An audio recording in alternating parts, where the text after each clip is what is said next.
Hello and welcome to the Trash Talk Podcast. I'm Mr. Gentleman with Sergej. How are you doing? Hello, I'm doing rather fine. How about you? I'm doing fine myself. And today we're going to talk about the pros and cons of standardization. Honestly, I find the cons both a more interesting concept, and simultaneously I probably have less to say about those. So that's great. Yeah. Where do we want to start? I personally haven't given this topic much thought. That's great. So, yeah. Okay, I mean, I thought about it enough to come up with the fact that it's something to talk about, but I haven't really thought about it too in depth because I do think it's often most interesting if we do talk about it on the show. Now, the first and most obvious pro, I guess, is when you establish standards, which I guess is what standardization is about, that can allow compatibility, right? So that's just sort of a very abstract concept. Of course, in practice, power outlets, not worldwide, but certainly within a country, they're usually standardized, and I think there's some exceptions to that. But generally speaking, power outlets, you just plug your electronics in, you don't think about it, right? Yes. Phone chargers that used to be a huge mess until USB came along. Well, more specifically, micro USB A, and then later USB C. Yes. Exempting Apple because for fuck's sake, which people are frustrated with Apple not adopting USB as their charging port, showing that standardization can, in some circumstances, be very good. Imagine if you standardize things like, I don't know, always having your gas tank on the same side of the vehicle. Wouldn't that be fantastic? As long as you mark it. I mean, there's only two possibilities anyway. I mean, yes, and to be fair, they are standardized as far as they work with the pump. So, you know. But I do find it mildly annoying whenever you have a car that has the gas tank on the site that is less usual for that country at the very least. I don't know if that differs from country to country, but when you have a got on the left side, that is in Germany, I think, what is less usual, if memory serves. So whenever you want to go to a gas station, and there are already a bunch of cars there, it can be kind of difficult to get a spot, because obviously everyone's driving with their right side to the thing, so either you have to wait in line backwards, which does work, but driving backwards is kind of annoying. Yeah. Or you just have to wait until there's some space somewhere. I hadn't thought about that issue, but it only really arises when you have multiple ones right behind each other. They're just side by side. I don't think it's a problem. I mean, you still have to wait in line for them, and if the line is going one way, then obviously you can't then turn around and pull in backwards. So it still is a bit of a problem. Yeah, I guess. This is one of those things that only comes up if you actually have a car that does work that way, and you want to buy gas while it's cheap, which is when there's a lot of people at the gas station, which obviously you do, right? So yeah, standardization is oftentimes a force for good, right? And honestly, I was talking about connectors right away, but the most banal sense of standardization, obviously, is measurements. Yes. We standardized measurements. And, the entirety of international trade would not work without that. Now, there isn't just one standard. It would probably work, but less efficient. Yeah. I mean, it did work for, a long time. Yeah, but there wasn't large-scale international trade at that time, right? Which is kind of... Still. But yeah, no, I mean, currencies as well, right? I mean, currencies are kind of standardized by default, of course, to a degree. But having fixed exchange rates and also just one or two currencies that are predominantly used for international transactions significantly simplifies a lot of international commerce. Weights obviously being standardized, and volumes and distances can be really helpful. for, again, selling stuff, right? If you want to sell someone oil, and you can't agree on what a liter is, or a gallon if you feel thusly inclined, then that is not very practical. And obviously, you're not going to sell oil in liters or gallons. You're going to sell it in barrels, but the point still stands, right? Yep. Gotta standardize barrels. Which is one of those units, obviously, that doesn't sound the most standardized just by the name, but it is. Mm-hmm. Oh god. Don't get me started on tons. Yeah. There are at least 3 different Or definitions of a pounds, ton. for that matter. Pound can stand for 2 different things. The weight and mass. It's usually... Oh, right. Yeah. I was going to say it's usually clear from context whether you're talking about the mass or the cost, but you were going for weight and mass, yeah. Which is effectively equivalent on Earth, because that's how we standardize those things. But, yeah, also force. Pounds of force. Yes. Although, isn't that more weight? Well, if a pound of Isn't weight force just is force? applied to a scale, it will display the equivalent weight. I mean, but a pound of mass is applying a pound of force on the weight. Yes! If it's resting. If Yeah. it's, say, falling, then it might impact with more pounds of force than it has pounds of mass. Oh, weight, rather. I mean, both, assuming you're on Earth. Wait, why would it impact with more? Because it's the impact force, right? If it's accelerated, it packs more of a punch. Oh. That. I mean, it's not really the point of this topic. Yes, that is true. Let us not ponder this question right now. So, what would be the negatives or the cons of standardization? Well, I assume it's like stifling progress. I mean, yes, that is sort of the most generic one, is kind of the, if you have a set agreed upon standard, then deviating from that standard inherently becomes harder. I mean, if it's obviously legally mandated, that would be even harder then, but oftentimes we're talking about maybe just industry standards, industry norms, or just things that have like generally been agreed upon, right? The USB-C thing only recently started being legislated in some places, and still, most manufacturers use USB-C, except for the ones that refuse to, despite the fact that their connector is not actually any better than USB-C, but that's the point. I was going with it somewhere. So, if you had a better connector, for example, that you wanted to use, then not being able to use it because everyone else wants to use USB-C could be limiting. Now, since USB-C is more of a physical standard than anything else, it's not as much of a factor, right? Because it's not USB 3 with a Type-C connector, it's just USB-C, right? So it could be USB 3, it could be USB 4. Both of them can have USB Type-C connector, so which I think USB 2 can too. I mean, I would assume that even USB No, 1 not should too theoretically sure on be that. able to, but because one of them is just a physical specification, the other one is a spec, right? Like I guess it's short for specification as well, but it's like a transfer rate and like voltages and what have you. Also feature capabilities. Although, oh god.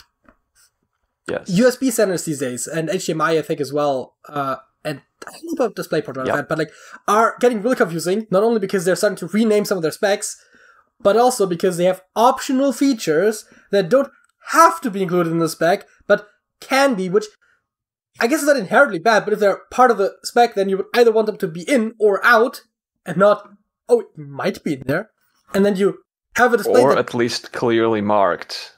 Yeah, and then you have, like, a display that can do it, and a computer that can do it, but your cable doesn't support it, and so what doesn't work, it's like, why? And, like, cables are never labeled. Like, maybe sometimes the packaging is, but the cable itself is basically never labeled. I mean, okay, my cat cable is labeled, but like HDMI, USB, I've never seen those being labeled. Yeah, I mean, okay. Yeah, no, I don't remember. I believe my HDMI cable literally does say HDMI, but like not in terms of like transfer speeds or the capabilities. The features, yes. That would be a point of standardization where it would be required to list the specs. It's like there's a standard on the cable, but it's just not that standardized, and it's bad.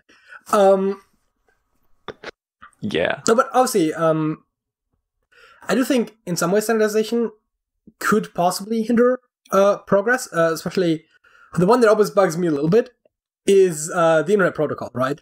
Specifically versions 4, 6 less so. Oh, yeah. But Internet Protocol version 4, for example, had this very clever thing that they decided when they created it, where the IP address stands for a network and a specific device on the network. And so you need to know, or subnet rather, technically, because the network is the entire thing, but the subnet needs to take up a certain amount of that IP, but some subnets are bigger than others. So they decided certain IP ranges have a certain length of subnet prefix, and then others have others, right? So there are, I think, 3 standards for like, there's like 4 sets of numbers that go up to 256. And it's like either the first one is the subnet, or the first 2, or the first 3. That's kind of the 3 options that you can go with. And so it depends on what the number in the beginning is. Except that they realized it would be more flexible if they could kind of break that convention. So they took a field that didn't do any, that wasn't really necessary for any purposes, and decided that that now indicates the subnet length. Except that isn't a part of the original spec, so it isn't 100% guaranteed to be backwards compatible. And also, you can't just introduce a new standard, because all of the devices on the network already use the old standard. So both the standard itself becomes a pain in the ass, but also the only solution is the workarounds. A better standard. Which fucking hell. Yeah.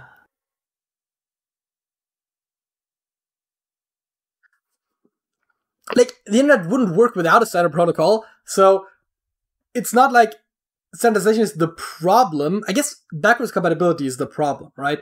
Because you can't just replace the standard without breaking backwards compatibility, but also backwards compatibility is kind of important. So that is a big tension that I see, not directly related to standardization, although, I mean, I guess it is related, is like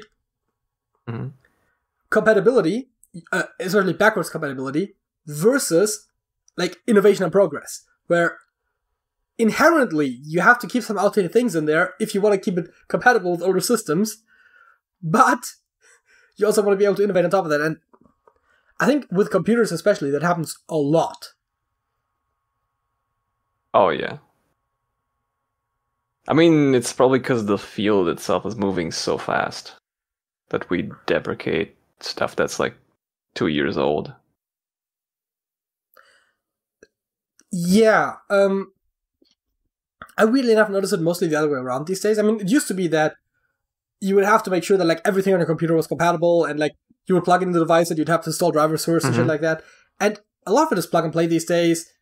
Programs mostly just work. I mean, obviously, if you try to run a Windows program on Mac or something, that could be a problem. But broadly speaking, we have like 3 ecosystems, and within those, stuff just works, especially on Windows. I think Mac too. Yep. Linux is a bit more complicated because there's like so many different versions out there. But it still is mostly running on a unified system. So stuff just works, and that's good, but also sometimes the stuff that is in there still for compatibility reasons is kind of weird. I mean, the funniest thing about backwards compatibility is still the Excel one, right? Where there is a date in Excel that doesn't exist in the real world. Because when they first programmed in all possible dates, they made a mistake with one of the leap years that isn't a leap year under the Gregorian calendar, but would have been under the Julian calendar. I believe that's what it was. So like 1900, 1800, I don't remember exactly one of those. Was listed as a leap year, despite not being one. And so it has a February 31st. That's not how that works. 29th.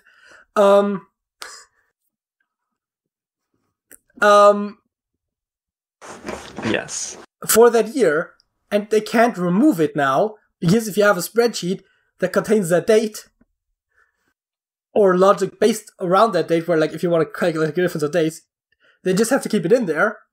But also then, if you try to do math with those dates, which I believe you can do, it's going to be wrong because of the extra day, so you have to be aware of that. And it's like, now everyone has to be aware of that stupid mistake you made like decades ago, so that your program still works for the programs from back then. It's like...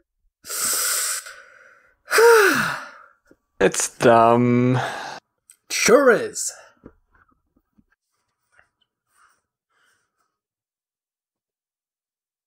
Should just add a checkbox that's off by default of like re-enabling this bug. Yes. Please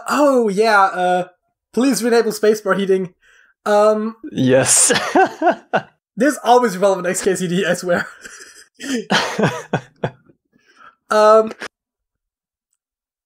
Yeah.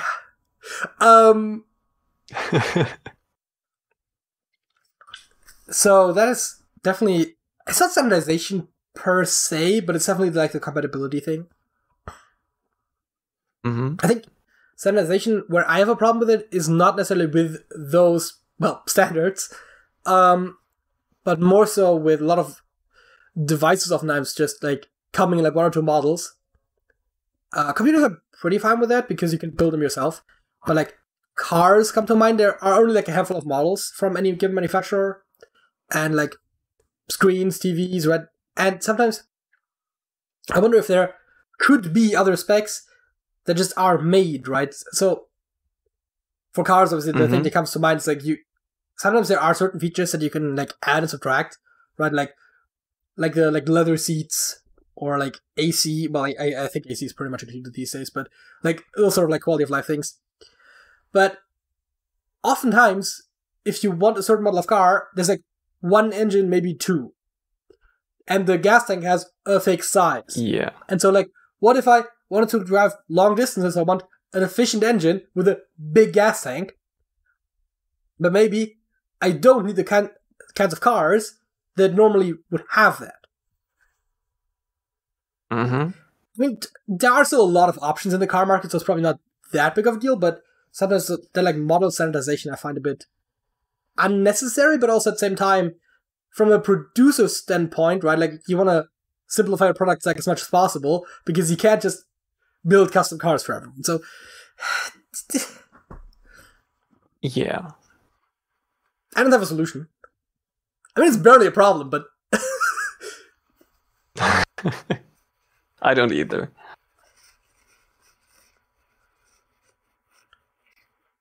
Yeah.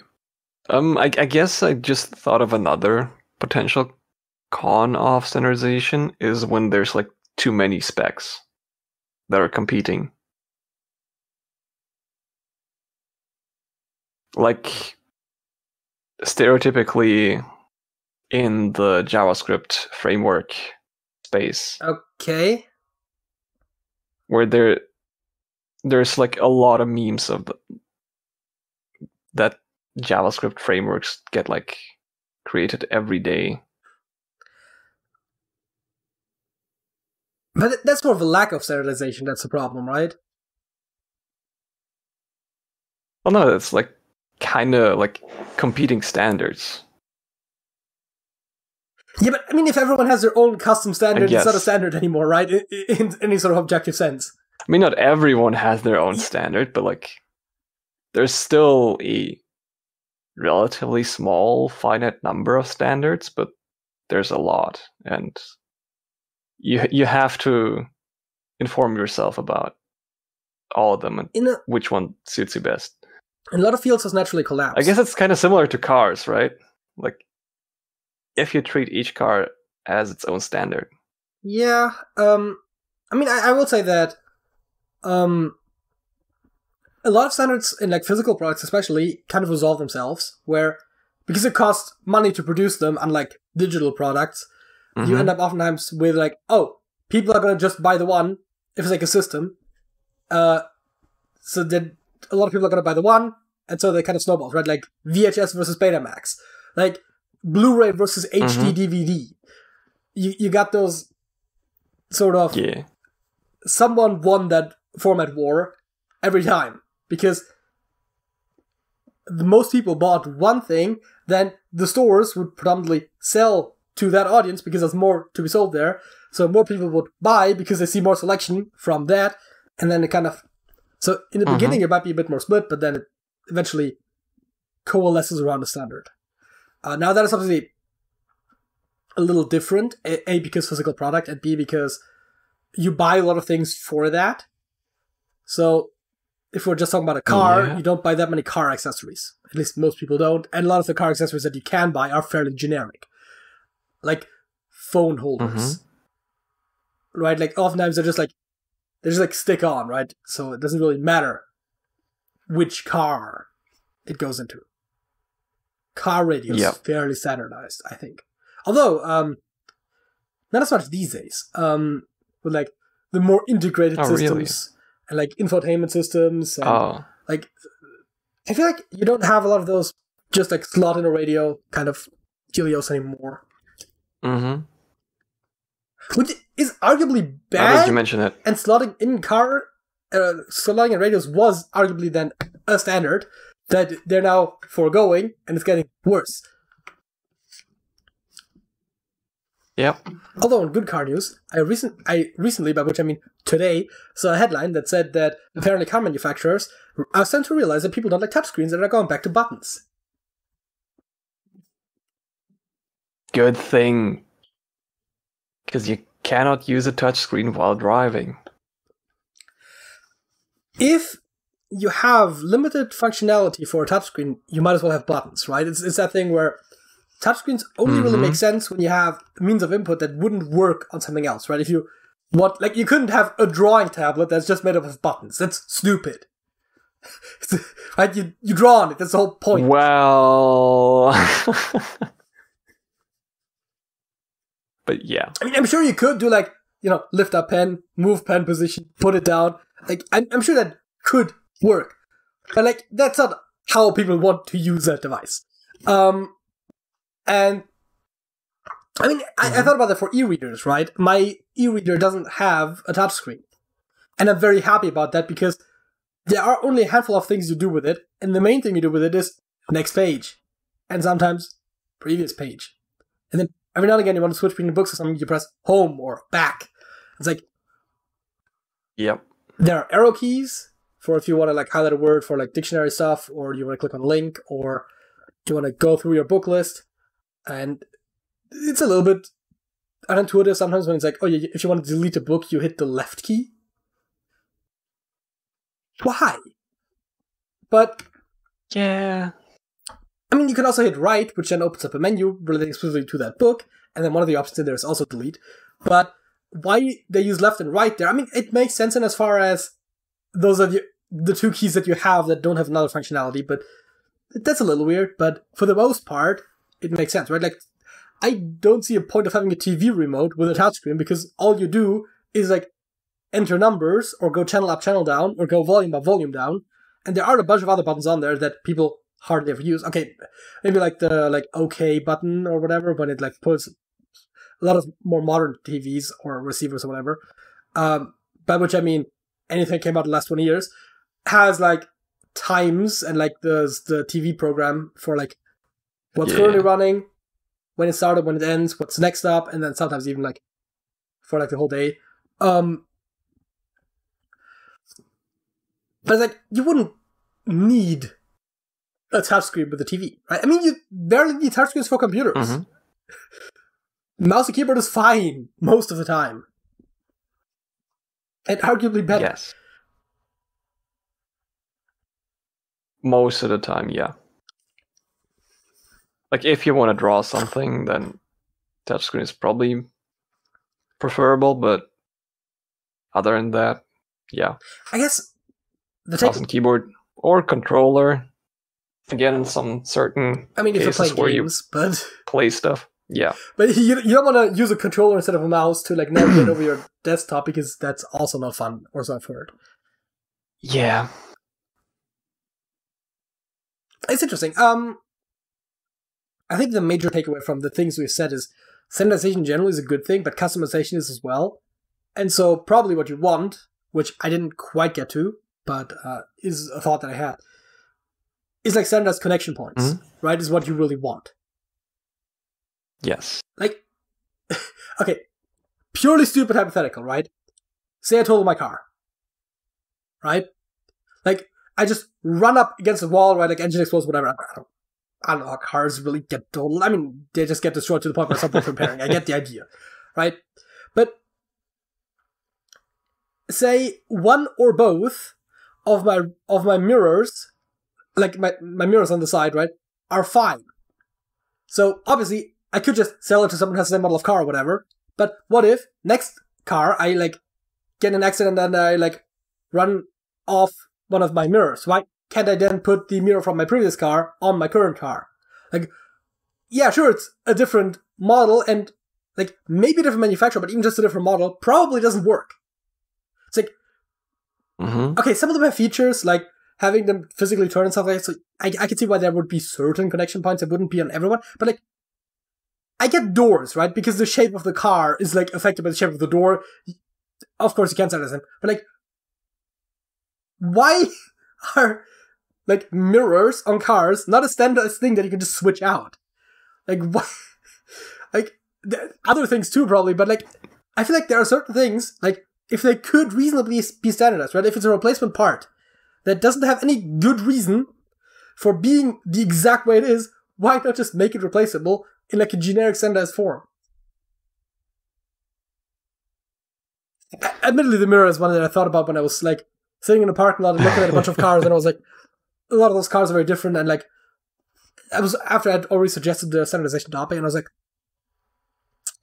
cars do really have a lot of models, and probably like the idea of like, oh, I want like I would want this car, but with a bigger gas tank is probably not that much of a concern realistically, although you could probably retrofit it. And obviously, most of the time the gas tank size is at least in part decided based on the space that you have, because it's not like an artificial thing, it's like it physically takes up space.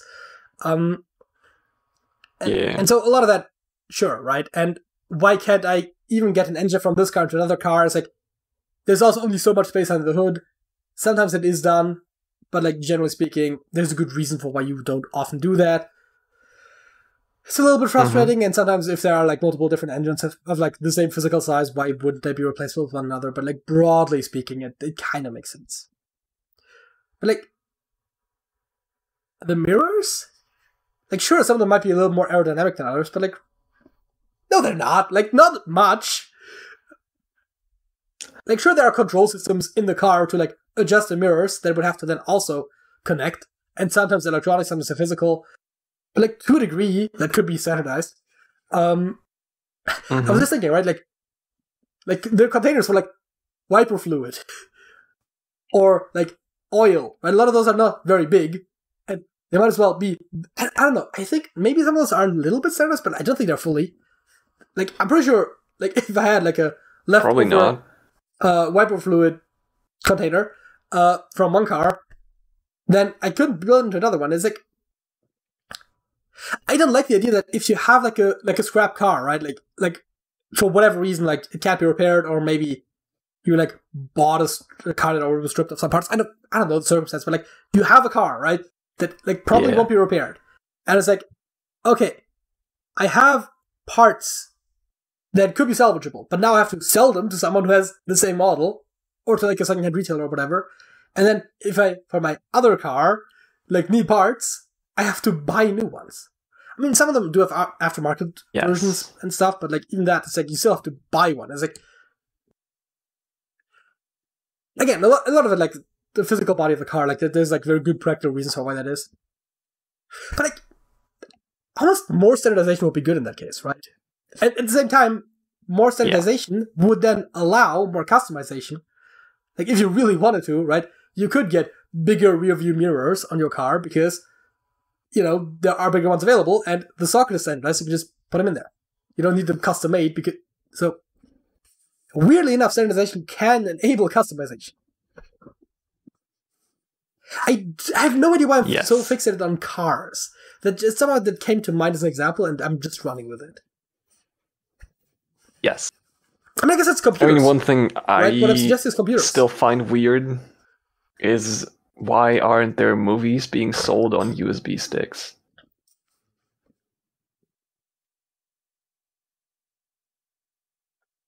That's probably a generation skip thing because, realistically, if you want them on a physical medium, there's DVD and there's Blu-ray, and then, Blu-ray is already a little bit of a weird case, but like, we probably won't get a new physical standard for movies because of just how prevalent streaming has become. Probably not, yeah. And so, at that point, why don't you just sell it for download, right? I mean, I guess there's a little bit of like copy protection that you could put on a thumb drive that you couldn't put on like a download, but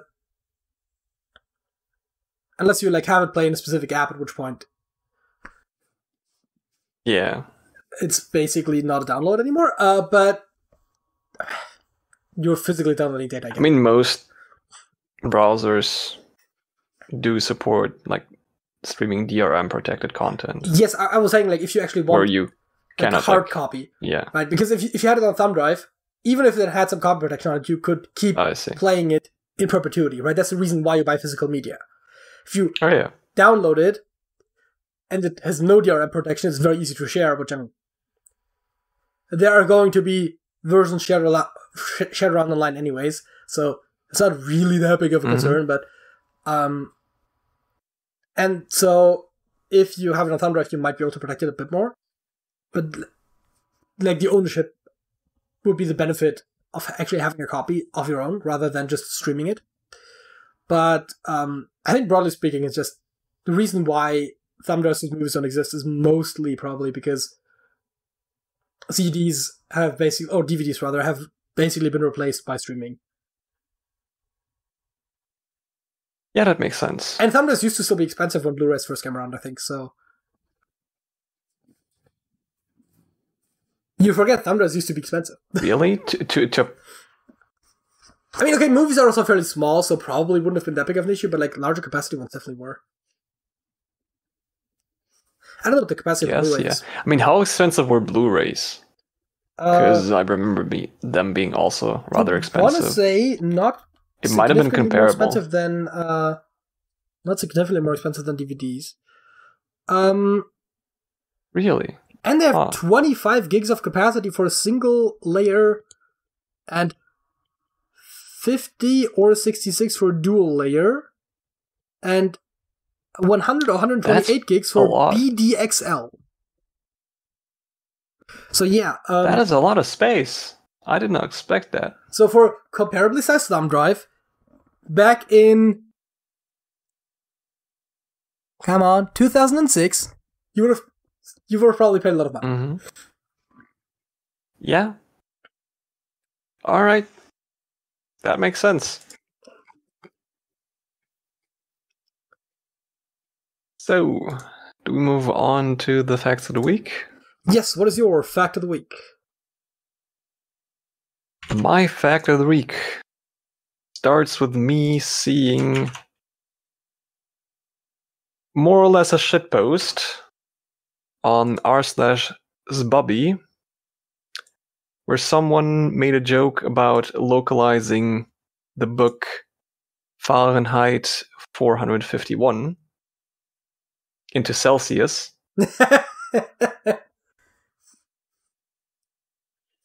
Naming it Celsius 232.7. Wait, what? I wanted to send you a link to that, but for some reason the message was not delivered. That is weird. Yes. Can I send you the image itself? Does that work? I don't see technically why it wouldn't, but I am currently not receiving anything. And like, yes, we have a connection. Clearly, yes. There's a call obviously. going on, so that shouldn't be a problem. Discord. What? I am unable to interact with the app apart from this call right now. What is going on? Great stuff. I don't know, either open it in the web or something, Anyway. or just don't. Yeah, I'm trying. It doesn't load. Sergej just does have no connection to Discord except for the already established one for some reason. Yes. Anyway, we don't need pictures for this. So in the comments of that SBubby post, someone mentioned that it's not a new idea, and it has been done before when it was localized into the Danish language. Okay. The first couple copies, like physical print copies, were printed as Ray Bradbury, 233 degrees Celsius.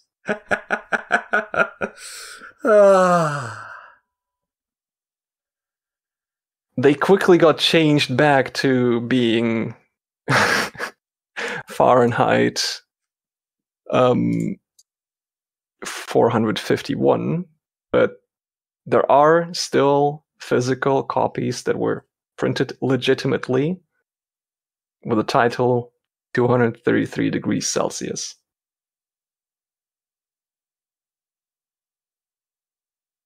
That is my fact of the week. It's fascinating. I mean, depending on how quickly they change back, those might actually be worth something just because they're rare. But then again, if someone is I think there's like in only 4 known copies of them. That should, in theory, make them like one is it. Like, it's a well-known book, and those are rare specific copies. You know, if you ever come across one. Yeah, one copy is in the Royal Danish Library, and the other 3 are apparently in possession of Ray Bradbury or like his company or whatever. Well, so if there is still one out in the wild that is just previously unknown, then, you know, someone might be able to make some money off that. Otherwise, yeah, tough luck. On a less literary note, my favorite of the week is about the windshield phenomenon. Have you heard of that? I'm not sure. The windshield phenomenon is the observation that fewer dead insects accumulate on the windshields of people's cars since the early 2000s. It has been attributed to a global decline in insect populations caused by human activity. So, not a very fun fact, I suppose, but people have noticed that there are fewer bugs in their cars. And turns out, yeah. Studies have been done in the United Kingdom. In 2004, the Royal Society for the Protection of Birds... I don't know what birds have to do. I mean, I guess birds eat insects, but, like, there is definitely a degree of removal there. Asked 40,000 motorists, blah, blah, blah. They did a study, but they didn't have a comparison value, but then they did it again in 2018. And then they compared it to 2004. So it was 2019, but anyways, some idea. And they realized the decline, and then 2021 again, and they realized another decline. So, yeah. Insect population is declining, and also thereby fewer insects on cars. Another study was done over 20 years from 1997 to 2017. Where would you think? In Denmark. Oh. Yeah, I mean, that. The fact that it's Denmark is only funny because that the second Denmark fact of the day. Come back next week for more Denmark facts. Which brings us to the halftime show. Which is Squirtle. Yeah. Which is Squirtle. Click here, and it's a go. Our first 2 words were... What was it? Earls? Yeah. That's not how you spell it. I think you wanted to change the order of the letters last time. I believe I said that would make sense, but I also don't recall immediately what the other options would have been.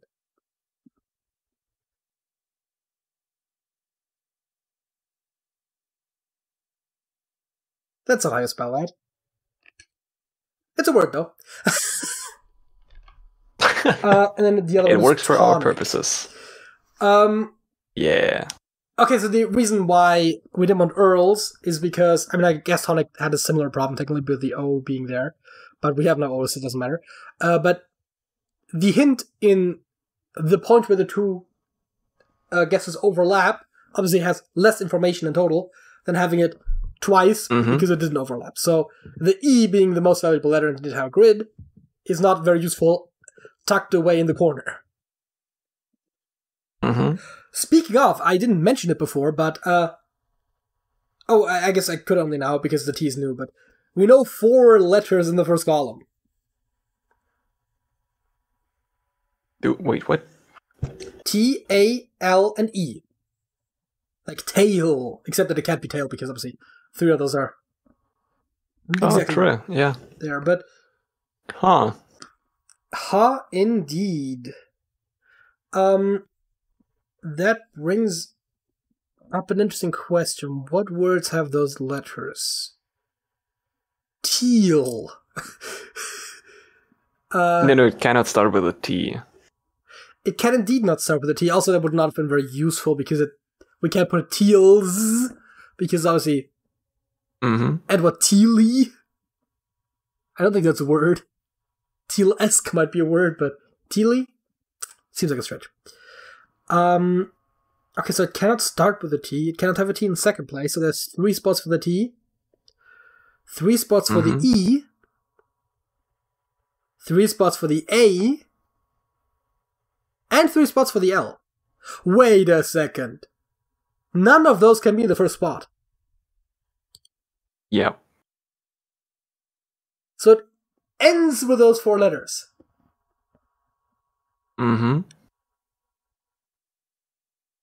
Okay, the word that comes to mind is late. That is interesting. But I need an extra letter.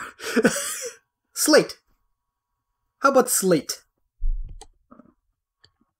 I think it works. I'm gonna tentatively put slate. It cannot. It cannot start with an S. Cannot start with an S. Oh, it cannot start with an S. I was so happy because there was an S in the first row, but none of the column. Yes, it could be plate, though. It could be plate.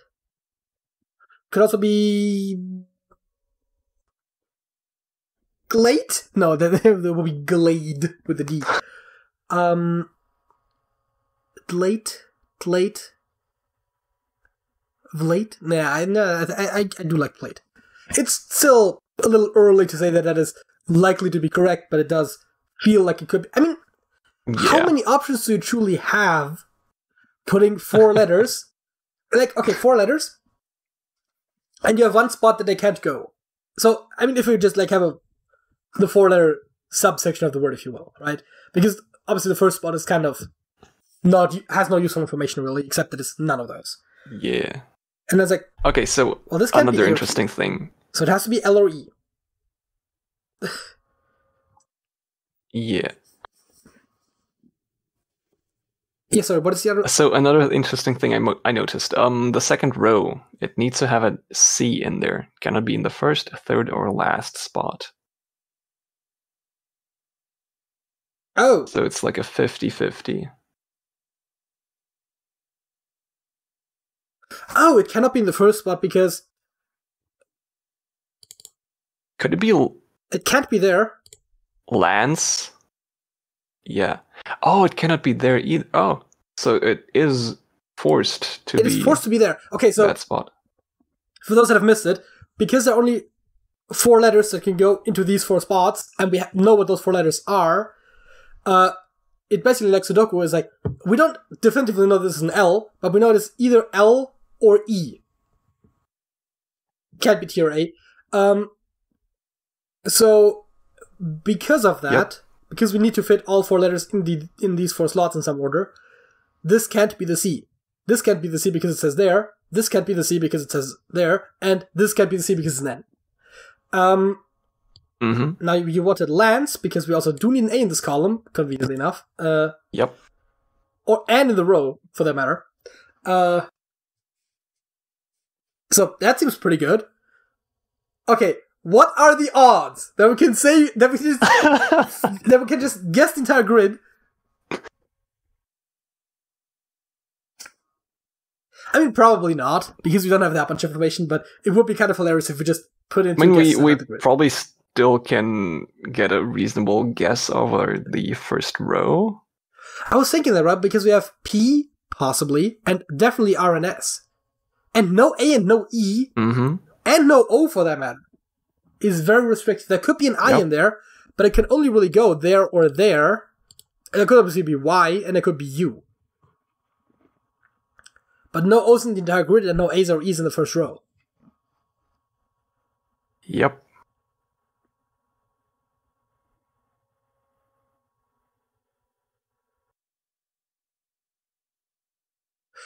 So PR feels like it makes sense, but I don't know if I shouldn't enter that yet, just because RS would also make sense. Well, I get hand and S, so I guess. Wait, so if it's per.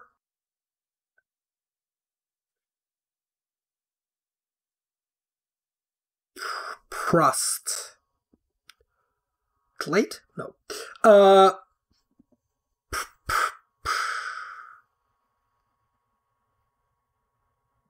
Because okay, so it can't be.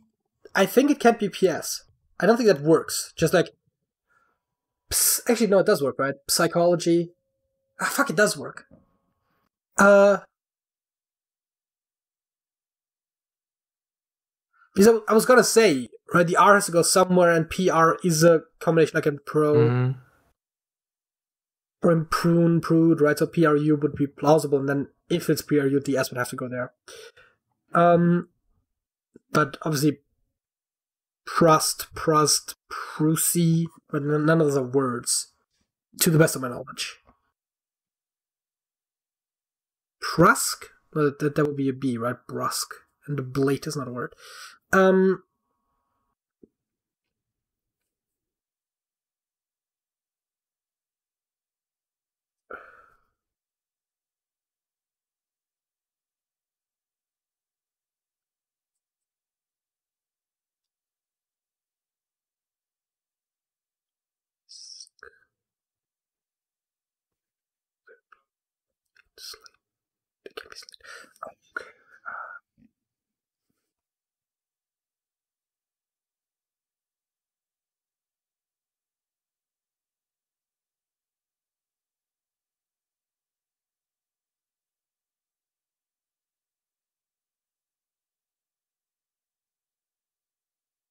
It almost feels like this is a U.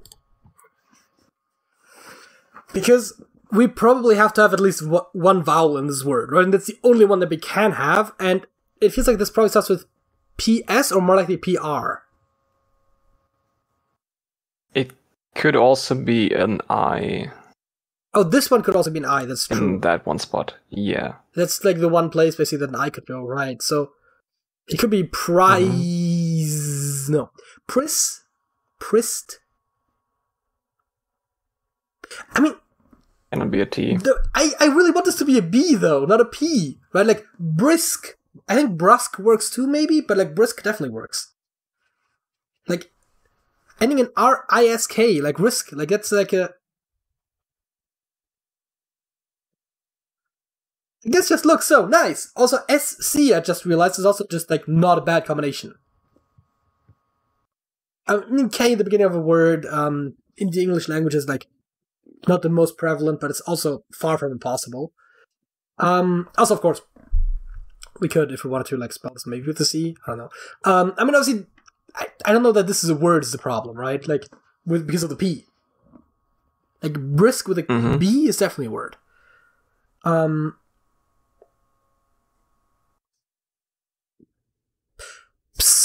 I'm thinking like PS would almost always be followed by Y, right? Like psychology and related, like psychosis, psychological. I guess, yeah. So, because if it is PSY, then it would have to be something R or R something, which just from the top of my head seems weird. So, if it's not PS, then it's probably PR, because we probably don't want to have a ton of vowels in here, given that we are very restricted on what kind of vowels we could put in here. Which, if it is PR, puts the S there, because PRS is impossible, as best I know. Just in general. Which puts this one as an I or U. Yep. And this one as whatever ends up being there then, but like... And that then brings up the question if we miss something for the plate, right? If it could be something else, obviously.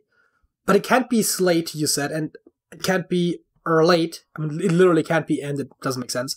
So, it doesn't affect the R and the S where I put them, except that if this were something else, then it might affect the R, so, God. But like, clate, vlate, elate. Well, it can't be an E, so that's fine. Slate, slate, ulate, ilate, plate. Can't be a late. Can't be slate. Glate, flate, flate, like inflate.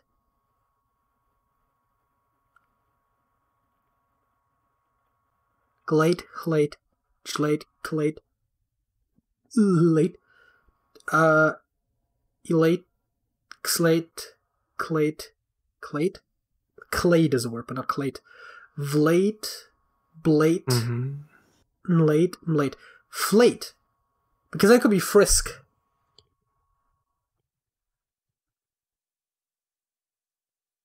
I don't know if that flate could work. I don't know if flate is a word. I know inflate is. I know deflate is. I don't know if just flate is. But frisk is a word. It sounds reasonable enough. Yeah. I mean, that actually gives us a significant chunk of the grid. Like, we have two options where this N can go. We have a couple places that we might want an E. I's are pretty restricted, but we found at least one, which is all we need necessarily. I know it's almost impossible, but I low-key do want to solve this entire grid just with two guesses. Just two very strategically good guesses. I don't think it is. I mean, if we had all possible solutions, which I guess, now that we determined we don't actually know what the possible solutions are, is not entirely plausible, but then we might be able to just be like, okay, also, frisk there and being lances. like a lot of solutions. Yeah. But I would say that even if we did theoretically have the possibility, it would still be boring to do that. But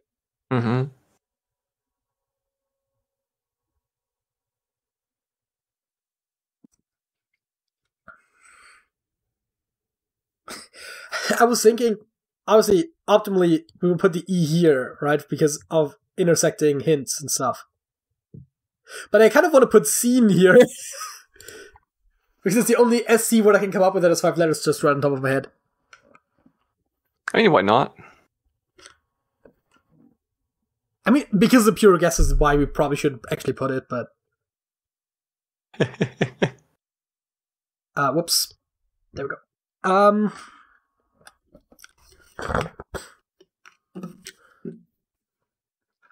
Okay, but what do we guess right now, though?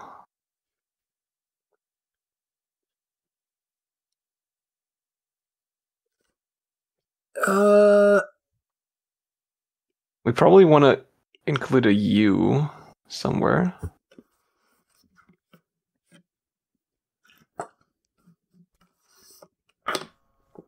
I mean, the shortest word with the U that I could come up with it would be include, which is not exactly... I mean, unless we want to start with un, but... But like, if we want to start with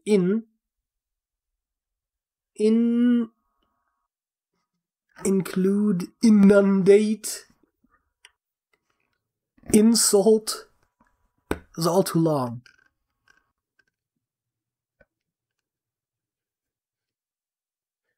Actually, insult is much shorter than include, but it's still one too long. I mean, what about unite? I mean, it does test for the I indirectly. Mm-hmm. Sure. That actually helps one of the suspicions I've had. So, I mean, it almost guarantees the I, but it doesn't technically entirely guarantee it. I was going to say this one could be an E, because obviously we need an E in that row. Mm-hmm. But I had something. Yeah, I was going to say inter, or inter. But inter, I think it might be different, but is inter actually spelled differently? Yeah. I think it's double R, right? Like inter, like in bury, right? Like just...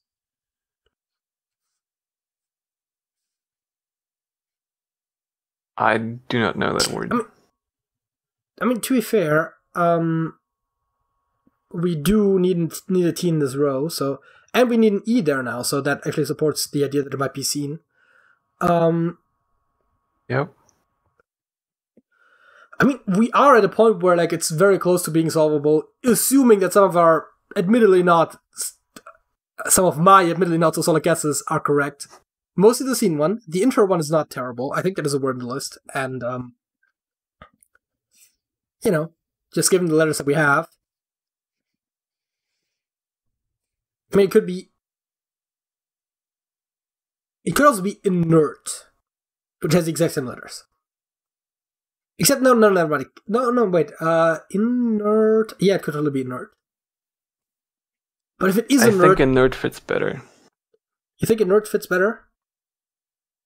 Yeah, because of the second column N, we have to fit it somewhere, and it's probably not going to be after a T.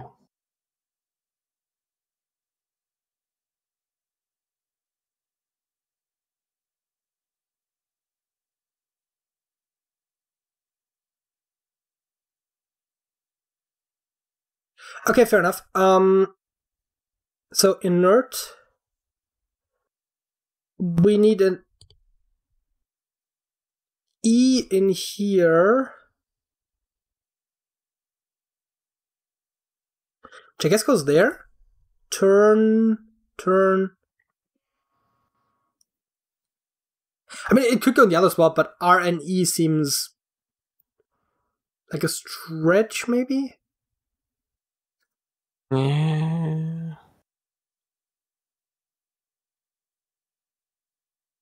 Also, we now need a T for this one, either there. Well, actually, we would need a T right there. Because it can't go in this column. So it would be a meet, a neat, a beat, a lead. Leet. That's not how that's spelled. Not even close. Leet. A wheat, a reet, a teat. A teat? No, that literally is not allowed. A zeet, a peat, a zeet, a deet, a feet, a geet, a heat, a jeet, a keet, a leet, a yeet, axit, a keet, a veet, a beat, a neat, a meet. It sounds unlikely. Yeah. See, I like inert as an answer as well, right? It's not exactly, but having the T there is a lot easier. Now, obviously, you didn't like the R here, I think.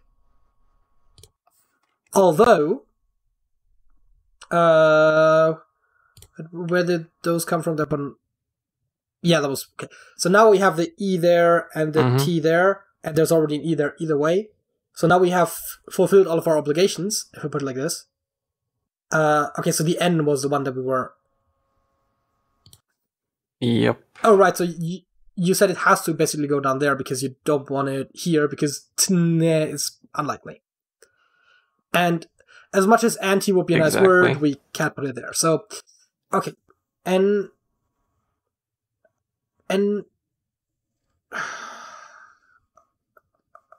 oh, it doesn't have to be seen, though. It could be... That's worse. And also it can't be, actually, because there's a no T there. Never mind. Scent I can smell, but that doesn't actually work. Because I'm stupid.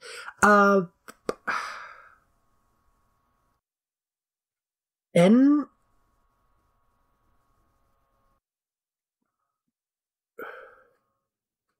I mean, technically, there is no reason why this has to be an R, but also with INTE, I'm not immediately coming up with something else. I mean, longer words, yes, like intend, but like intec, intev, inter, intet, intez, intep. Untap? No. Oh no, we know there it has to be an either actually. Never mind. Intep, intez, inted, inted? No. Intev, integ. Like integrity, sure. Right? Integer, sure. But like Hey, we back. Oh wait, you were gone? Inte. Yes. Intec. Intex. I was about to say before I cut out, Intel. Intel might be a thing. I was about to be. I think I literally said Intech as the last one, so like with a K. So like I was just about to get the Intel. Yes. Oh. Inte, Intex, Intec, Intev, Intep, Inten, Intem. So yeah, Intel would also be good. That brings up the question, right? If it's not N-re something, what is N-le something, right? So as much as I like that is a thing that we can do. Intel short for intelligence. Could also be. No, it cannot be. I was about to say inlet, but that one doesn't work. It does. It cannot be an L actually, Sergej, because up there it says no L's. Yes. Oh. Didn't see that. I had neither, and it was a good word. I don't know. Is it N-red? It's just like to N-redden something, to make it redder. Okay, N-rev, N-rer, N-ret, N-res, N-rep, N-ray, N-res, N-red, N-rev, N-reg, N-re, N-reg, N-rec, N-rel, N-ray, N-rex, N-rec, N-rev, En-rev, N-reb, N-ren, N-rem. N-red is stupidly enough the best thing I came up with. Let's see. N-ray with an I, no, N-ray with a Y, N-ray with the N-ru. Another would have put it for me anyways. It sounds vaguely plausible.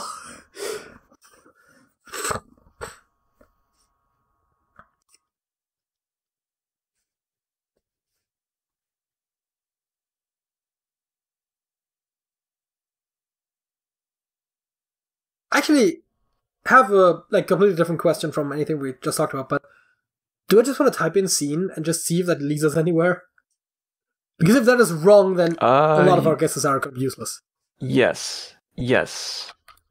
That is a good point. It was not quite seen, but there are two E's in there, meaning it's actually something that ends in double E. Which changes a lot, frankly. Yeah. Also, it is an actually confirmed thing, so... Yep, those are confirmed. This is absolutely based on nothing. This is now confirmed. So yeah, that was actually putting that in was really useful. Yep. T is confirmed. Oh, wait, T is confirmed down there. Wait, why is the... Oh, yeah, I see. Never mind. That E is also technically confirmed, so this is actually inert, right? And this is enter.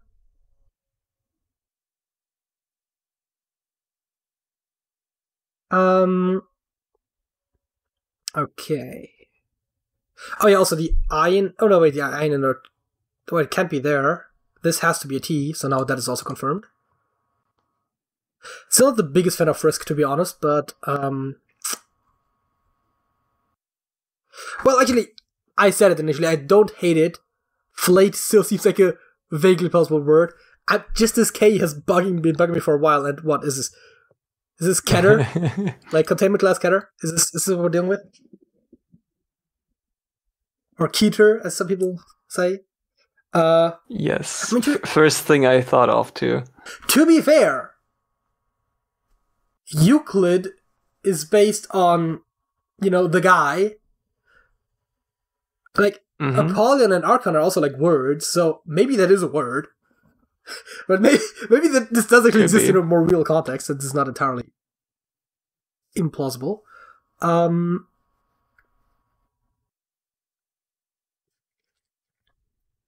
Okay, wait, this one. Wait, Keder. Like as in the tree. Is that spelled the same? I think the tree I think of is cedar Keder? with a C. Yeah.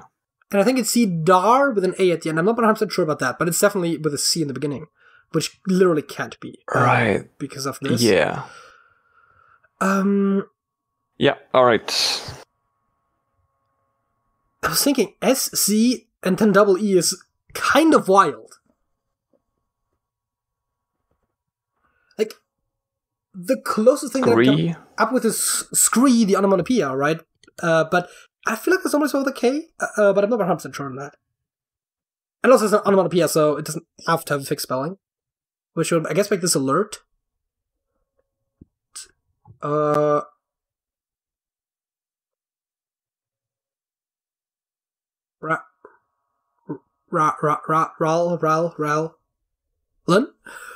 No, Turi? What? What? Wait, maybe alert was wrong. No, wait, alert is definitely wrong, actually, never mind. I was like, this seems wrong. But, I mean, either way, I still need a letter for this. Yep. Wait, so, inert, scree, I mean, the E is fixed. Flate. I mean, I like enter, and the T and the N were actually fixed by now, so at this point, trying to change something around here, like making it, I don't know, Fleeta, or like Gleeta, or like something, wouldn't significantly help. Because then we'd have anti. Okay, one thing I want to mention, the R in inert could be a P. Inept. As well. Inept. As in our ineptitude to finish this puzzle. Is it spelled? TP? Is that spelled with just triple E? 2P. Oh, 2P. I think that's TOUPEE. Yeah. I think it's OU. Could be. 2P. I'm pretty sure. TP, I believe, is spelled with 4 E's, right? Not with 3. Yeah, the Native American tent. I think in German we just spell it TIPI. I have never seen it in writing. I'm pretty sure in German it's TIPI, but in English I think it's different. But I don't think it's TP. That seems wrong. Tapé? Well, that would be... That's French for tapped. Like, it has been tapped. Because it can't be U or O, and it probably can't be a vowel, I would suspect, so they would have to...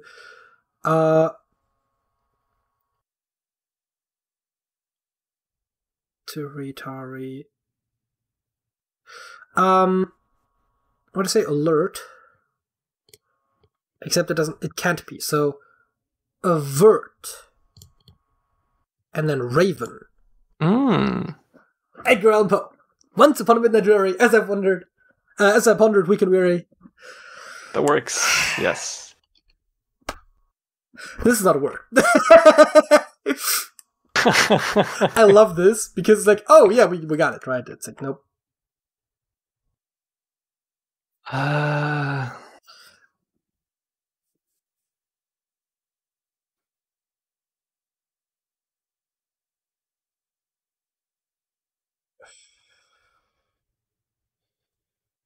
But now we kind of lock ourselves into having ETER at the end. We're kind of, I feel like we're kind of attached to that now. Despite the fact that we got the T through like weird means, but we do have to have one there somewhere. I mean, the E is fixed. It can't be where the T is. It could be where the A is in theory, but that would have to change everything. So it could still be plate, but there would have to be prist. No, that doesn't. That wouldn't be prised. I mean, prised and then deter. I mean, deter is not bad, right? But like prised. Prism. Prism. It's prism. And then meter.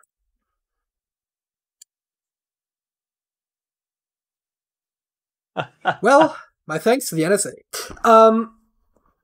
Was it the American one actually, or was it? My mind somewhere says Prism was British. I don't know why, but it was a Snowden thing, right? It was Prism. I have no clue. Wait.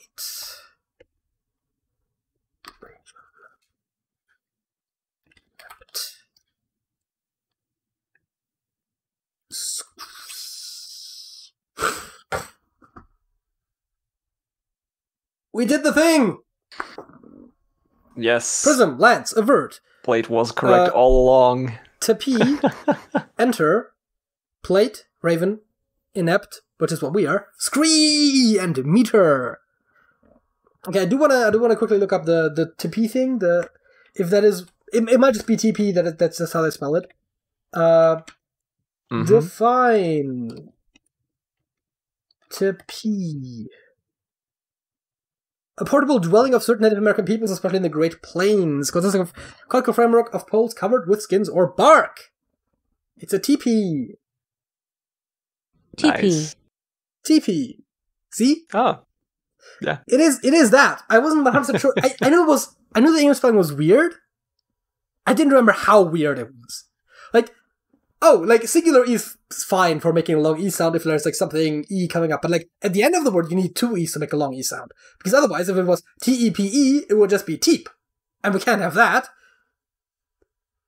True. It's like English language, like it's the same sound, but you spell it differently in the same word. What's up?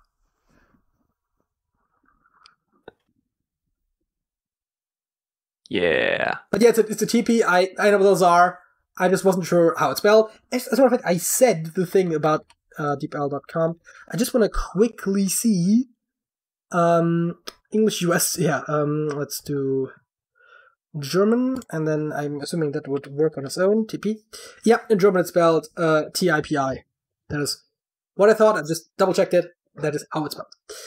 Nice. And one of the translations is also literally just a German word for tent that it comes up with. But I wanted to use the literal translation, which is really, at that point, just a... Well, it's not really a transliteration in the classical sense either, but it's the language's spelling of the word. Actually, it is a transliteration, right? Because a transliteration is just a mapping of sounds. It doesn't matter if it's using the same... I'm used to transliteration meaning, from like, Japanese to English, or from Russian to English, where it's like, it's a different script. I guess you could transliterate from Latin to Latin because it's transliteration differs from language, right? So Russian to English is different from Russian to German.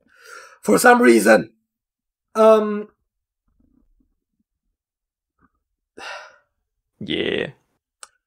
It has bugged me at some point. Because like, if the romanization isn't consistent, right? That makes it even harder to read Romanized things. Not that I'm going out of my way to read Romanized things, but you do come across them occasionally, especially when it comes to names, both of people and places. Second topic, 500 good questions to ask. Number 76 onwards, conversationsworld.com. What's the greatest conversation you have overheard?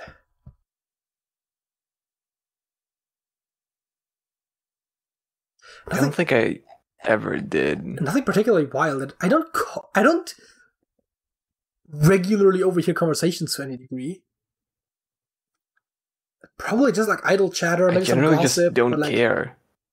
That's the other thing, right? But here's the thing, right? If I had overheard something like truly spicy, like truly interesting, maybe I would have remembered. But given that I can't come up with anything, that's probably nothing. What's the hardest you've ever worked? how do you Probably based on physical exertion. Well, I mean, I guess it could be hardest, not just physically, right? It could also be hardest, like spiritually, emotionally, mentally, right? That's actually the mental part is an interesting question because that makes it more complicated. I mean, even physically, I don't know. I guess when the GDPR rolled around, the General Data Protection Regulation. Oh, okay. DSGVO in German. That doesn't ring a bell, but yeah, no, I think I've heard of it. It's the cookie thing, right? Yeah. This site contains cookies. Do you agree? No? Is that a different one? It might have been a different one. It's the one where you can ask sites what data they have over you, right? And ask them to delete any data about you and that kind of stuff. I do recall that being a thing that hasn't been brought up, but I've only ever heard about it in English. Interestingly enough, despite the fact that obviously I think it's also a European Union thing. So, it would have made sense to hear about it, in German news, but I don't think they care. I mean, to be fair, so yeah, when that one rolled around, it had to quickly patch up a lot of systems that we worked on and maintained to follow these regulations. I mean, how does that work with the requests? Because to the best of my knowledge, you could just be just send an email and I'll send you everything, right? That would be an option, right? Yes. And no one actually requests. But there are generally not, yeah. But still, data security, that you aren't using the information for purposes you aren't explicitly allowed to. All this kind of crap. I mean, not crap, it's good, but still led to a lot of work. By the way, if you want to know what data Google has on you, because, that's an interesting one, or unrelated to your account, you can go to google.com/takeout and order your takeout from Google.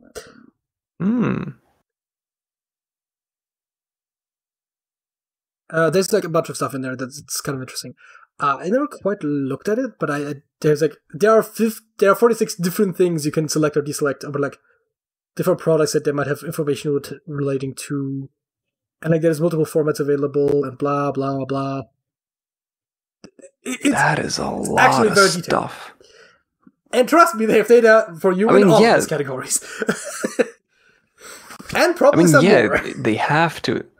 They have to literally send you everything they have about you. It's a lot. Also, I believe when you get it sent, it expires after a while. So that for some reason, so I think you have to download it because I think it's a file that you have to download. Because it's huge, and so the file expires. Yeah, obviously.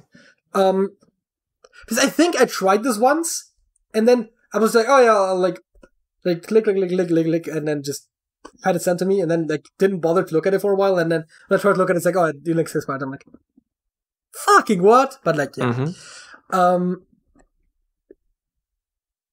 what's the hardest I've worked? Probably when we were let's make it sound nice. When we were remodeling our garden, a backyard, I guess. It's not really garden. It's more of a I think it was more of a that was a translation issue. Anyways, what was I going with? Right, when we were redoing our backyard, basically, it's a bit of an exaggeration, but we did put up a hut, and we did end up also putting up a new plastered walkway and stuff. So we did actually do quite a bit of remodeling there. Looks quite nice. I think so too. But yeah, the digging, just the digging, because you have a path, right? So you have to dig as deep as the plaster is, plus a bit of gravel, and for the hut, it's we actually made a little bit of foundation, so you have to dig as deep as the floor is gonna sit, plus the foundation. It's there were some it's a lot, and it was a big area too. The hut and the area in front of it was gonna be plastered the way. This is the freaking circle for like putting stuff on. It's supposed to be aesthetic, I guess. That was really sort of a practical purpose. Although I think the idea was that you could put a grill there, for example, although you probably just could put it before that. But anyways, like that was like, first of all, in just terms of total work, because that was a thing that we did for months, right? I think we started in February, like the digging, and I think we had like most of the stuff done in summer at some point. About like actually having put up the hut and like, oh god, painting was also a pain in the ass, but I think it was more annoying than it was really hard. Because you cover a spot and then it's like, oh, it didn't quite take. You can cover it like 3-4 times until it's like in all the nooks and crannies, and then you have to work behind the hut, which is not optimal because there's not a lot of space there. And I mean, I know you helped with that. I was fine, and you were definitely more minded than I was. But then you have to like work overhead, standing on a ladder. Well, not like on a small ladder. It's like still, fuck me up.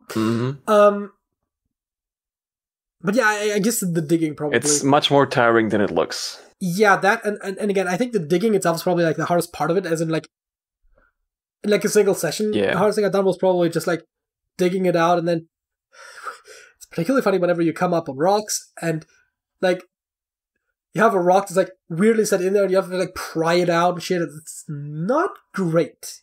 Yeah. I can imagine. Like laying down like the actual like stones and everything was pretty fine for the most part. Putting up the hut as well is like it's fine. But yeah, definitely like the prep work for that is probably the hardest sort of physically. I can't come up with the hardest mental one right now, but it is probably like it was probably when we crunched for like the college project, and when we had like the programming project and it had to be done like on a certain day, and we met like the day before. And we did end up pulling an all-nighter, which we technically weren't allowed to, but like not because we couldn't pull an all-nighter, but because we did it at college in the university building, which turns out if you want to stay overnight in the university building, you'd have to register that beforehand, which is not too surprising, I suppose. But let's just say we had a confrontation with security, who were like, "Hey, you're not supposed to be here," and we explained what we were doing, and they were like, and we were fine with it. They were like, you have to like sign it into a log or somewhere, and then you could stay. And so it ended up going fine. But like that was definitely also something where we ended up working for. I mean, we met sometime in the evening, and we had a presentation the next morning, and we didn't work entirely up to the presentation, but it got pretty close. So that was both in terms of just like the continuous time working, which was probably at least a workday's worth, plus the fact that it was like high intensity work, and it was overnight, which most of us didn't plan to go overnight, so it's not like we had like slept until then and then, got up and did it. It's like we're also tired, which didn't make it any easier. Yeah. I mean, it wasn't a terrible experience. I can imagine. Because it's kind of also cool. I mean, obviously, again, the crunch is bad, but like to like work on a group project where like everyone like physically around like makes communication a lot easier. And I mean, obviously, it's not. There are some disadvantages to working from home, I will say, right? Because that's kind of how we did the project, was work from home, even though that was before COVID. But like, just because we wouldn't want to meet up in college constantly just to like write some code. But when you do want to talk to someone about like, hey, so I'm interfacing with your part of the project, and turns out that I'm not getting the return values that I was expecting. What's going on there? And then you have to like wait half a day until they answer. Not fun. So yeah. Like the cooperative work and like the problem solving nature of it was kind of fun, but like working like coding throughout the entire night also not fun. I can imagine. What movie, picture, or video always makes you laugh no matter how often you watch it? I actually have 2 examples that I can send you. 2 images, both cat pictures, as you should have expected from the internet. Yes. The only thing the internet's good for is pictures of pussy. And yes, there are 2 ways to interpret that. Yes, that's what I mean. It's a cat picture of porn, right? That's all the internet does, or so I've been told. I mean, okay, basically, it's probably outdated as a person. Hey, I've got 3 messages from you. Oh, I've got like The Yep. Fahrenheit ones, yeah, those finally arrived. Okay, so let's do this. It's a picture of a cat, seeing its stretched reflection. I suppose I can see why it's humorous. And a blurry picture of a cat with a skull. Yep. I thought we had a very similar sense of humor, but honestly, I don't find it particularly funny the first time. I just love how the autofocus on the second one just focused on the skull. It's like, I found the human face! Mm-hmm. There are probably like stand-up comedy skits that I've seen that would make me laugh again, and probably quite often. Mm-hmm. I can't think of one right off the top of my head, but there are probably some. Also, just anything with contagious laughter is probably fairly good at it. Just because the laughter isn't just because it's funny, but also just because of just the social reaction, which is something that is probably going to be harder to suppress just because, oh yeah, no, I've seen this before. It's like, yeah, but people are laughing, so you laugh.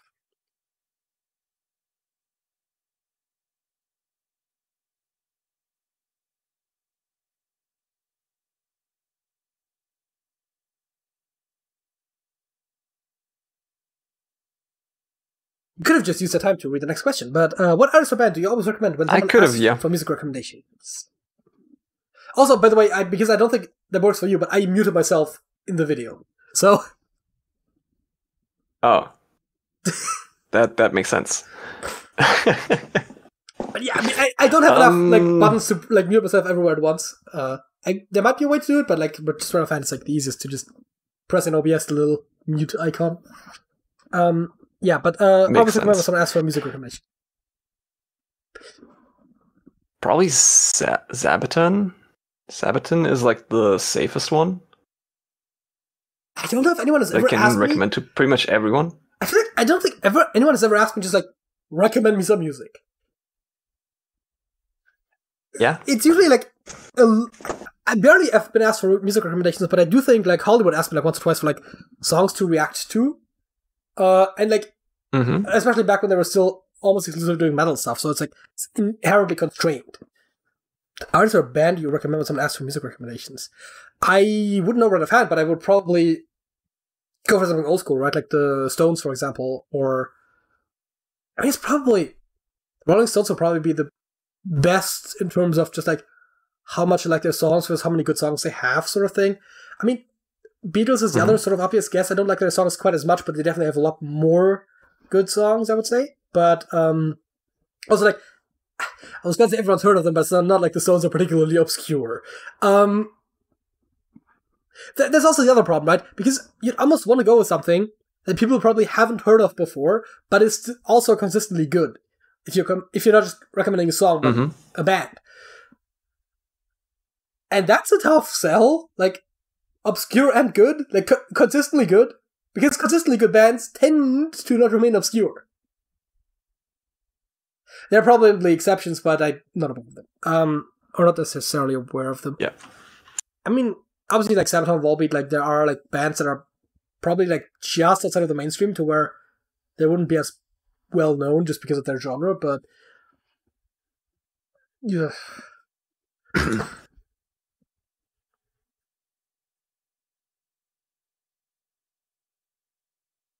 Want to do another one, maybe? Sure. If you could have an all-expenses-paid trip to see any famous world monument, which monument would you choose?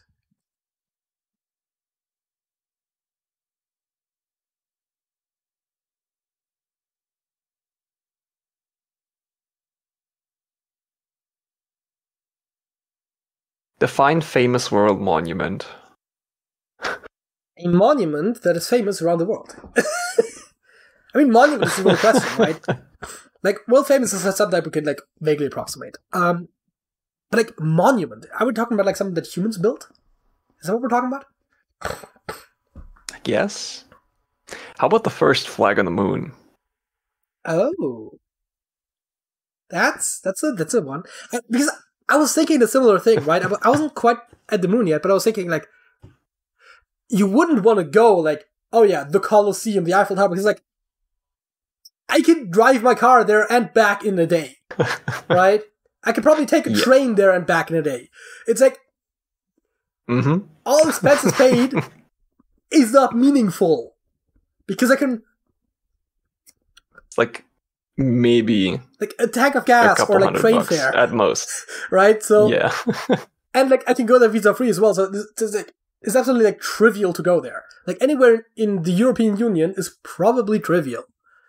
So, that means I will probably want something on a different continent.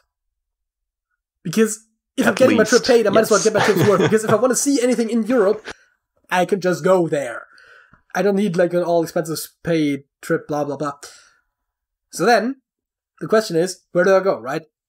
So, there's no good way of saying this, but Africa's probably not very interesting. So, we're probably predominantly talking about North America and Asia, maybe South America. Maybe Australia. Oh. Like, I mean, like, Sydney Opera House, right? Like, it's world famous, right? Like, so, because if you have a place in mind, you can reverse engineer a thing, right?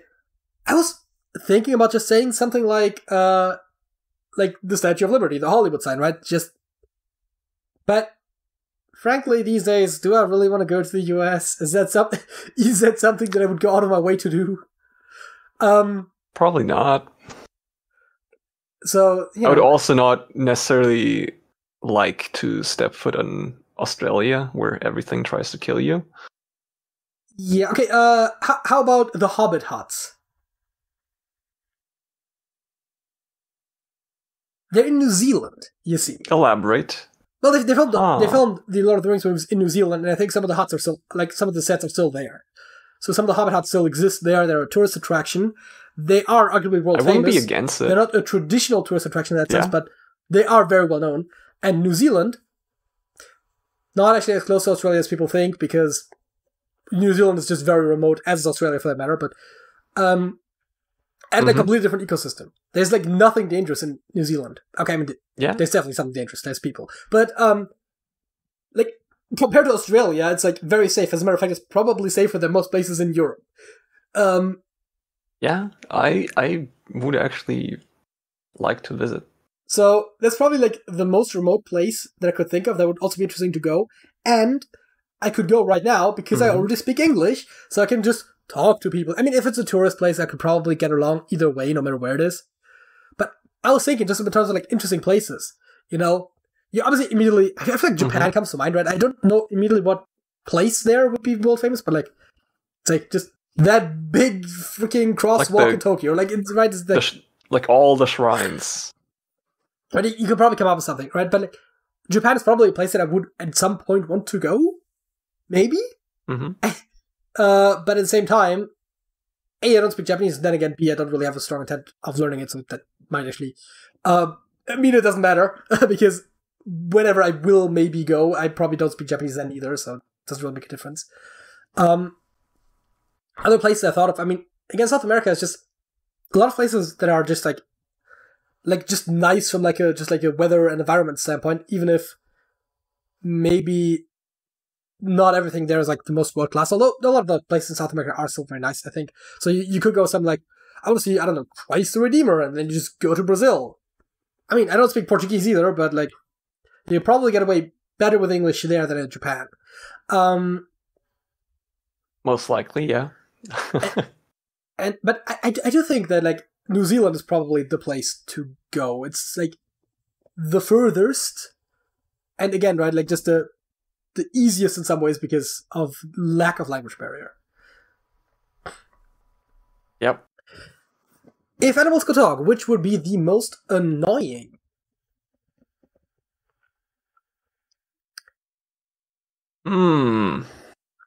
Probably still insects.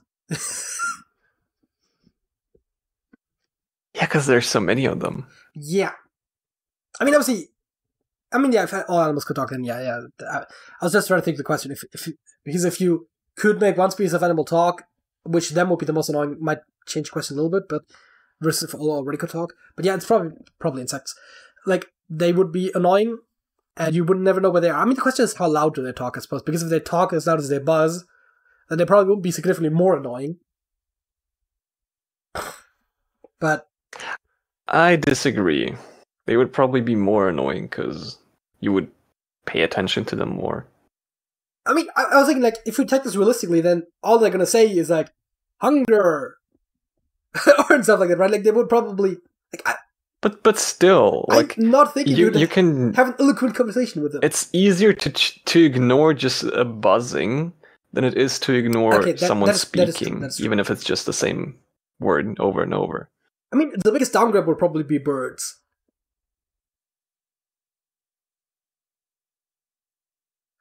Because instead of... What do you mean? Because instead of bird songs, you have birds just screaming from the top of their lungs, "Please fuck me!" Right? Like, that seems like a downgrade. True, I mean, it's probably not the only thing they're singing about, but, like, there's, like... It's just a lot of just the... I mean, most animals will just talk about their basic needs, right? And... yeah. It's basically always sex or food. Sometimes it's like, oh, predator, like, run away. But, like, those are only going to be annoying briefly, because then they're going to run away. And, like, birds, like, you open up the window and you hear the tweeting of the birds and they're just, like, hey, I'm horny, fuck me. It's like, no, fucking hell. Yeah. But yeah, the most annoying would still be insects, probably, but the birds would be the biggest downgrade, I would say. Yes. Fully agree with this. Which brings us to our final segment, Songs of the Week. Which is right there. My song of the week is Whisper, Whisper, Whisper by Azari.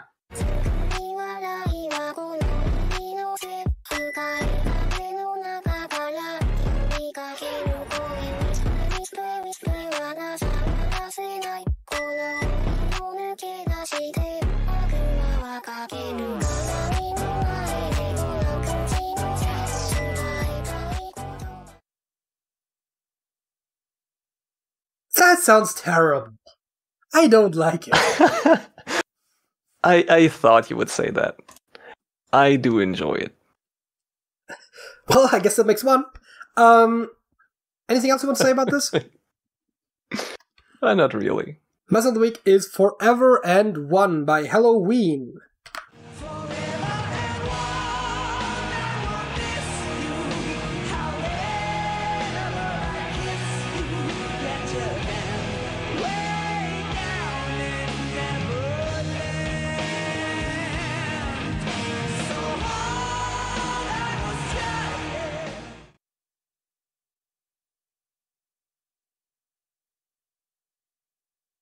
It's quite a good song. Yep. The one that I like for a bit. Pretty sure I heard like a billion different parodies of this. Or covers. I never knew that such a thing existed, honestly. But I don't know, like the melody, the vocals sounded very familiar, but not the words themselves. Okay. Necessarily. Fair enough. It might have just been similar stuff. But yeah. I don't know. That was that, which brings this episode of the Trash Talk Podcast to a close. If you enjoyed this episode, give it a like. If you want to see more episodes, like this, subscribe if you haven't already. If you want to talk to us, leave a comment below or join the Discord server. Link to that is in the description, which is also below until YouTube changes its layout again and it's somewhere else. I don't know. Sergej! Yeah. That's it. That's it.